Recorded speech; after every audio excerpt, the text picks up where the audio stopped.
ओम शांति। अव्यक्त मुरलियों की श्रृंखला में आज हम प्राण प्यारे बाप दादा के 16-10-69 के मधुर महावाक्य सुन रहे हैं। परखने की शक्ति को तीव्र बनाओ। आज विशेष क्या देख रहे हैं? परिवर्तन कैसे देखते हैं? इस ग्रुप में प्रश्न का उत्तर देने में होशियार कौन है? देखने और परखने की शक्ति कहाँ तक आई है? अच्छा, योग की स्थिति में निरंतर रहने वाला कौन? और दिव्य गुणों की धारणा में दिव्य गुण मूर्त कौन नजर आता है? यह क्यों पूछते हैं? क्योंकि अगर परखने की प्रैक्टिस होगी तो जब दुनिया में कार्य अर्थ जाते हो और आसुरी संप्रदाय के साथ संबंध रखना पड़ता है तो परखने की प्रैक्टिस होने से बहुत बातों में विजयी बन सकते हो। अगर परखने की शक्ति नहीं तो विजयी नहीं बन सकते। यह तो थोड़ी सी देखरेख की कि अपने ही परिवार के अंदर कहाँ तक परख सकते हो। यूं तो हर एक रत्न एक दो से श्रेष्ठ है, लेकिन फिर भी परखने की प्रैक्टिस जरूर चाहिए। यह परखने की प्रैक्टिस छोटी बात नहीं समझना। इस पर ही नंबर ले सकते हो। कोई भी परिस्थिति को, कोई भी संकल्प वाली आत्माओं को वर्तमान और भविष्य दोनों कालों को भी परखने की प्रैक्टिस चाहिए। विशेष करके जो पांडव सेना है उन्हों को यह परखने की शक्ति बहुत आवश्यक है, क्योंकि आप गोपों को बहुत प्रकार की परिस्थितियां सामने आती हैं। उन्हों का सामना करने के लिए यह बुद्धि बहुत आवश्यक है। परखने की पावर कैसे आएगी? उसके लिए मुख्य साधन कौन सा है? परखने की शक्ति को तीव्र बनाने के लिए मुख्य कौन सा साधन है? परखने का तरीका कौन सा होना चाहिए? तुम्हारे सामने कोई भी आए, उनको परख सकते हो? तो हर एक ने फिर अपना अपना विचार बताया।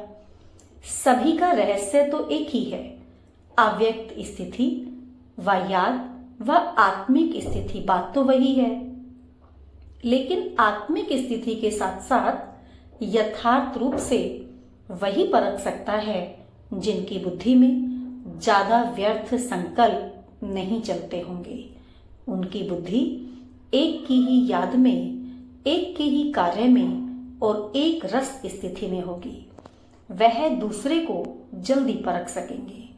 जिनकी बुद्धि में ज्यादा संकल्प उत्पन्न होंगे तो उनकी बुद्धि दूसरों को परखने के लिए भी अपने व्यर्थ संकल्प की मिक्सचरिटी होगी। इसलिए जो जैसा है वैसा उसको परख नहीं सकेंगे। तो मूल रहस्य निकला बुद्धि की सफाई। जितनी बुद्धि की सफाई होगी उतना ही योगयुक्त अवस्था में रह सकेंगे। यह व्यर्थ संकल्प और विकल्प जो चलते हैं वह अव्यक्त स्थिति होने में विघ्न है। बार बार इस शरीर के आकर्षण में आ जाते हैं। उसका मूल कारण है बुद्धि की सफाई नहीं है। बुद्धि की सफाई अर्थात बुद्धि को जो महामंत्र मिला हुआ है उसमें बुद्धि मगन रहे। एक की याद को छोड़ अनेक तरफ बुद्धि जाने के कारण शक्तिशाली नहीं रहते। वैसे भी जब बुद्धि बहुत कार्य तरफ लगी हुई होती है तो अनुभव किया होगा बुद्धि में वीकनेस, थकावट महसूस होती है और जो भी है यथार्थ रूप से निर्णय नहीं कर सकेंगे।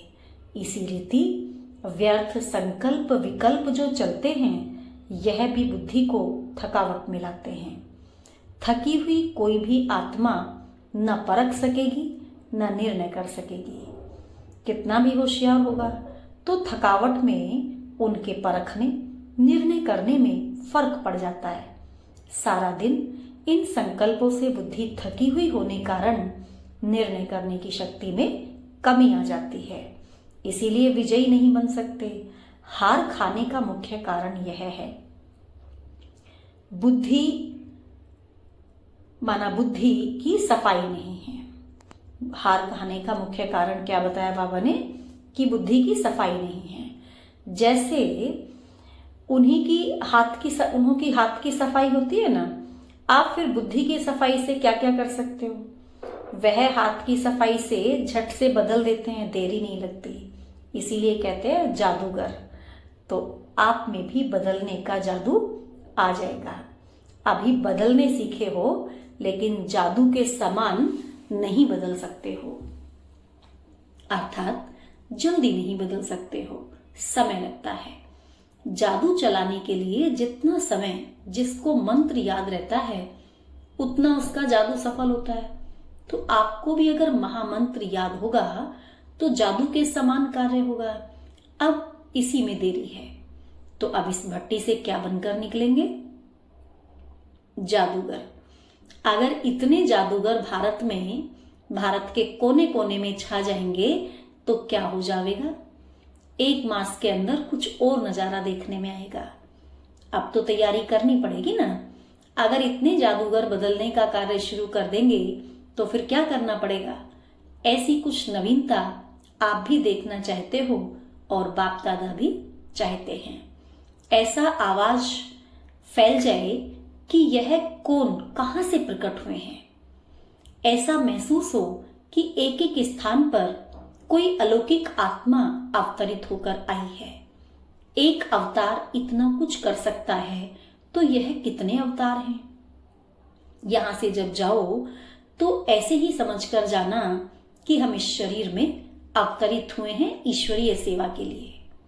अगर यह स्मृति रख कर जाएंगे तो आपके हर चलन में अलौकिकता देखने में आएगी। जो भी आपके दैवी परिवार वाले व लौकिक परिवार वाले हैं, जो भी आपके दैवी परिवार वाले व लौकिक परिवार वाले हैं, वह महसूस करें कि यह कुछ अनोखे ही बनकर आए हैं, बदल कर आए हैं। जब आपकी बदलने की महसूसता आएगी तब आप दुनिया को बदल सकेंगे। अगर आप सभी के बदलने की भासना नहीं तो दुनिया को नहीं बदल सकेंगे। खुद बदलकर दुनिया को बदलना है।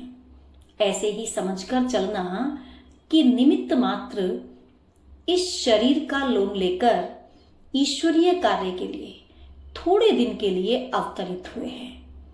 कार्य समाप्त करके फिर चले जाएंगे। यह स्मृति, यह लक्ष्य रख करके ऐसी स्थिति बनाकर फिर चलना। बाबा ने कहा यह बगीचा है। बाप दादा चैतन्य बगीचे में आते हैं तो कुछ वाणी से खुशबू लेते हैं, कुछ नैनों से, कुछ मस्तक के मणि से। हरेक के मस्तक की मणि की चमक बाप दादा देखते हैं। ऐसे ही अगर आप सभी भी मस्तिष्क के मणि को ही देखते रहो तो फिर यह दृष्टि और वृत्ति शुद्ध सतो प्रधान बन जाएगी। दृष्टि जो चंचल होती है उसका मूल कारण यह है, मस्तिष्क के मणि को न देख शारीरिक रूप को देखते हो। तो बाबा ने कहा रूप को न देखो लेकिन मस्तिष्क के मणि को देखो। अच्छा, ओम शांति।